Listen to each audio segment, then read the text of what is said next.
Уважаемые граждане и гости Республики Абхазия, Управление внутренних дел по городу Сухум обращается к водителям с призывом о необходимости соблюдения правил дорожного движения. Садясь за руль транспортного средства, не нарушайте правила пользования ремнями безопасности, не превышайте скоростной режим, не управляйте транспортными средствами в состоянии алкогольного опьянения, а также не нарушайте установленных норм тонирования стекол. Будьте предельно внимательны, осторожны и уважительны к другим участникам дорожного движения. И помните, любое отступление от правил дорожного движения приводит к непоправимым последствиям. Большую обеспокоенность руководства Управления внутренних дел по городу Сухум вызывает ситуация с дорожно-транспортными происшествиями и культура вождения наших граждан. За 4 месяца 2023 года выявлено 5650 нарушений правил дорожного движения. За управлением автотранспортом в нетрезвом состоянии составлено 382 административных протокола. Растонировано 77 автомашин.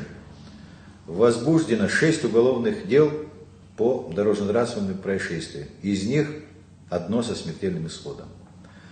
Оштрафовано за нарушение правил дорожного движения по протоколам на сумму свыше 5 миллионов рублей.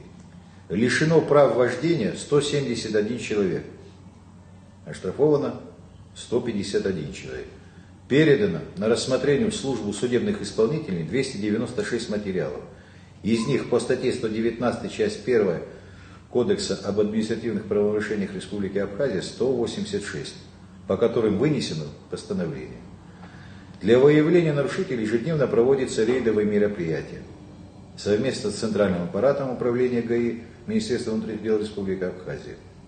Основными причинами нарушений правил дорожного движения являются превышение скорости, выезд на полосу встречного движения, нарушение правил маневрирования, управление автотранспортом в нетрезвом состоянии.